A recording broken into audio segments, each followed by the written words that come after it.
হঠাৎই প্রবল ঝড় বৃষ্টিতে মাঝ আকাশে আটকে পড়ল যাত্রীবাহী বিমান।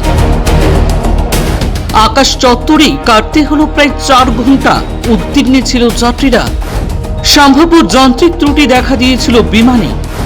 বিমানটি অবতরণ করানোর সাহস পাচ্ছিলেন না পাইলট। হায়দ্রাবাদ থেকে কর্ণাটকের হুব্বাল্লিতে যাওয়ার পথেই ঘটে এই বিপত্তি।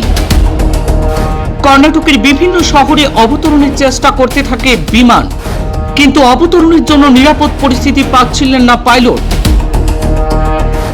মিলছিল না এয়ার ট্রাফিক কন্ট্রোল তথা এটিসির অনুমতিও। প্রায় 22 জন যাত্রী নিয়ে খারাপ আবহাওয়ার মধ্যেই প্রায় 4 ঘন্টা আকাশে উঠতে হয় গোটা বিমানকে। দীর্ঘ প্রচেষ্টার পর বেঙ্গালুরু বিমানবন্দরে নিরাপদে অবতরণ করলেও বিমান সংস্থার ভূমিকা নিয়ে অসন্তোষ প্রকাশ করেছেন যাত্রীরা। হায়দ্রাবাদ থেকে কর্ণাটকের হুব্বাল্লি শহরে যাওয়ার পথে মাঝ আকাশে বিমানে বিপত্তি। ফ্লাই 91 নামের একটি সংস্থার বিমান রবিবার প্রায় 4 ঘন্টা আকাশে চক্কর কেটেছে। সংবাদ সংস্থা পিটিআই সূত্র উল্লেখ করে জানিয়েছেন, খারাপ আবহাওয়ার কারণে বিমানটি অবতরণে বাধার মুখে পড়েছিল। তবে অন্য কোনো সূত্র দাবি যে বিমানটি সম্ভাব্য যান্ত্রিক ত্রুটি দেখা দিয়েছিল। সেই কারণেই বিমানটি অবতরণ করানোর সাহস পাচ্ছিলেন না পাইলট। সতর্ক অবস্থান বজায় রাখেন তিনি। শেষ পর্যন্ত সন্ধ্যা 6:30 নাগাদ কিছুক্ষণ পরেই এই বিমান বেঙ্গালুরু বিমানবন্দরে অবতরণ করানো হয়। যাত্রীদের মূল গন্তব্য হুব্বাল্লিতে পৌঁছে দেওয়াই হয় রাত 11টা নাগাদ।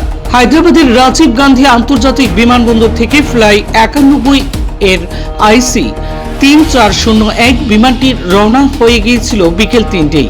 হুব্বাল্লিতে এই বিমান নামার কথা ছিল 4:30টার মধ্যেই, কিন্তু হুব্বাল্লিতে আকাশে পৌঁছে গেলেও নামতে পারেনি পাইলট। ঝড় বৃষ্টির কারণে তা সাময়িকভাবে আটকে থাকে। অবতরণের সিদ্ধান্তের সঙ্গে সঙ্গে বাতিল করে দেন পাইলট। সূত্রের খবর, এরপর প্রায় 4 ঘন্টা ধরে বিমানটি আকাশে চক্কর কাটতে থাকে। কর্ণাটকেরই বিভিন্ন শহরে অবতরণের চেষ্টা করতে থাকে গোটা বিমানটি, কিন্তু অবতরণের জন্য উপযুক্ত পরিস্থিতি পাচ্ছিলেন না পাইলট। মিলছিল না এয়ার ট্রাফিক কন্ট্রোল তথা এটিসির অনুমতিও। বিমানটিতে প্রায় 22 জন যাত্রী ছিলেন বলে জানা গিয়েছে। অবতরণের সমস্যার কথা শুনে উদ্বিগ্ন হয়ে পড়েন যাত্রীরা। সামাজিক মাধ্যমে বিমানের মধ্যকার বেশ কিছু ভিডিও ছড়িয়ে পড়ে। শেষ পর্যন্ত বিমান নিরাপদে নামলেও সংস্থার ভূমিকা নিয়ে অসন্তোষ প্রকাশ করেছেন অনেকেই। তবে ফ্লাই 91 এর বক্তব্য, আবহাওয়া খারাপ থাকলে বিমান আকাশ চক্করে কাটাই স্বাভাবিক। এটি সম্পূর্ণ পাইলটের তাৎক্ষণিক সিদ্ধান্ত এবং অত্যন্ত সাধারণ বিষয়। তাদের তরফে কোনো গাফিলতির অভিযোগ মানতে চায়নি বিমান সংস্থা।